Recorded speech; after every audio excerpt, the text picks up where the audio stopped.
vidéo, je vais répondre à une question classique d'élèves de terminale sur les intégrales. Pourquoi une intégrale, ça peut être négatif? Alors que de base, tu vois ici, une intégrale, ça symbolise une R. Et là-dessus, on est bien d'accord. Mais une R, c'est toujours positif. Alors pourquoi une intégrale, ça pourrait prendre un signe moins? Alors je vais répondre ici, dans cette vidéo, à cette question. Une intégrale, ça peut être négatif, c'est parce que en fait, une intégrale, certes, c'est une aire, mais c'est en fait une aire d'un domaine délimité. Tu vois ici, c'est en fait l'aire sous une courbe au sein d'un graphique. Et en fait, ici, il y a une règle qui s'appelle la positivité et la négativité de l'intégrale. Ça dit que si on prend une fonction que je vais appeler f intégrable sur un segment AB, si la fonction f elle est positive sur ce segment, ça implique que l'intégrale de a à b de f de x dx est supérieure ou égale à 0. Et si f de x est inférieur ou égal à 0 sur AB, sur le segment AB, ça implique que l'intégrale de a à b de f de x dx est inférieur ou égal à 0. Je vais justifier un tout petit peu ça, c'est parce que en fait, si la fonction f elle est positive sur AB, ça veut dire que l'intégrale de a à b de f de x dx est supérieure ou égale à l'intégrale de a à b de 0 des x ici, avec la règle des encadrements. Tu mets ici l'intégrale partout.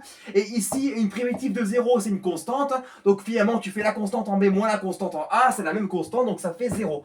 Donc ça fait 0. Et tu fais ici pareil pour la négativité de l'intégrale. Ça veut dire quoi? Ça veut dire que si sur un segment, ta fonction f, elle est positive, alors l'intégrale, c'est aussi positif, tu vois. Et si ta fonction f, elle est négative, alors l'intégrale, bah, c'est aussi négatif.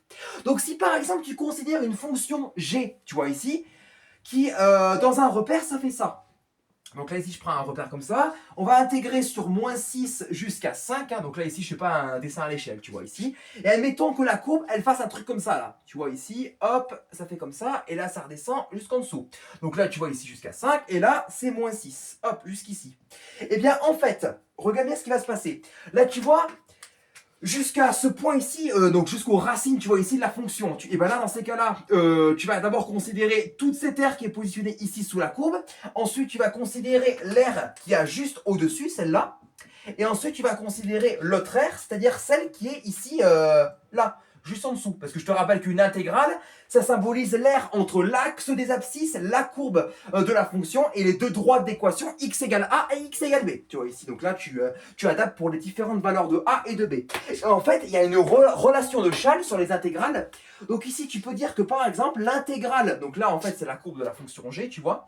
Eh bien, l'intégrale de moins 6 jusqu'à 5 de g de x des x, d'après la relation de Chasles, c'est l'intégrale de moins 6 jusqu'à ce petit point que je vais appeler par exemple, on n'a qu'à l'appeler, bah là, on n'a qu'à dire que c'est moins 3, ok. Et là, on n'a qu'à dire, voilà, c'est pas du tout à l'échelle, je répète. Et là, on n'a qu'à dire que c'est 2, tu vois. Eh bien, c'est l'intégrale de moins 6 jusqu'à moins 3 g de x des x, plus l'intégrale de moins 3 à 2 de g de x des x, et tu additionnes à l'intégrale de 2 à 5 de f de x, de g de x, pardon, des x, tu vois. Sauf que qu'est-ce qu'on a dit ici, de moins 6 jusqu'à moins 3?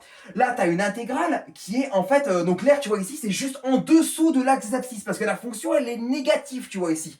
Donc ça veut dire que l'intégrale, ça va être négatif, ça va prendre une valeur négative, tu vois ici. L'intégrale qui est posée ici, il va être positif. Pourquoi? Parce que la fonction sur moins 3, 2, elle est positive, elle est au-dessus de l'axe des abscisses. Donc l'aire, tu vois, l'intégrale, ça va être ici positif, ça va prendre un signe plus. Et l'intégrale de 2 à 5 de g de x des x, là ça prendra un signe moins parce que tu observes que là ici la fonction elle est négative sur 2, 5. Donc ici l'intégrale sera négative. Mais tu vois bien quoi? Tu vois bien ici que si tu additionnes tout, tu vois ici en même temps, si tu fais ici la somme de tout là, tu vas observer que là, tu as une plus grosse quantité ici d'espace. Tu vois, ici, il y a plus d'air ici, en dessous, que au-dessus, si tu sommes tout, tu vois. Si tu sommes celle-là, plus celle-là, plus celle-là, en tout, si tu fais la somme de tout ce qu'il y a au-dessus et de tout ce qu'il y a en dessous, il y a plus d'en dessous, tu vois. Donc finalement, convenu qu'il y aura plus d'en dessous, bah à la fin, le résultat, il sera négatif, tu vois. Parce que, admettons que ça comptait, si je donnais des poids, par exemple, de valeur, si ça comptait pour 5, si ça comptait pour 4, tu vois ici en termes de grandeur d'air, et que ça comptait pour 2. Bah, tu vois ici, dans ces cas-là, l'intégrale de moins 6 à moins 3, bah, ça ferait quoi? Ça ferait moins 5, tu vois.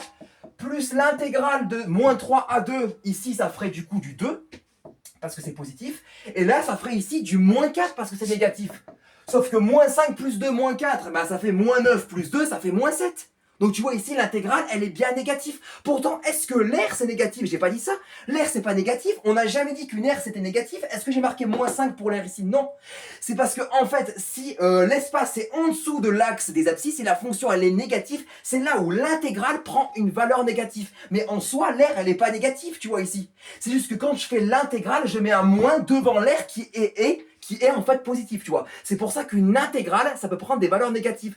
Tu vois ici, l'intégrale de -6 à 5, c'est négatif, parce que tu vois, en sommant ici avec la relation de Chasles, il y a plus d'espace qui est en dessous de l'axe des abscisses que d'espace qui est au-dessus de l'axe des abscisses. Tu vois ici, quand tu fais la somme des trois intégrales. C'est pour ça qu'ici, une intégrale, ça peut prendre un signe moins. J'espère que la vidéo t'a plu, qu'elle t'a aidé à comprendre pourquoi une intégrale, ça peut être négatif, et surtout, abonne-toi, et surtout, comme d'hab, j'espère que tout est clair.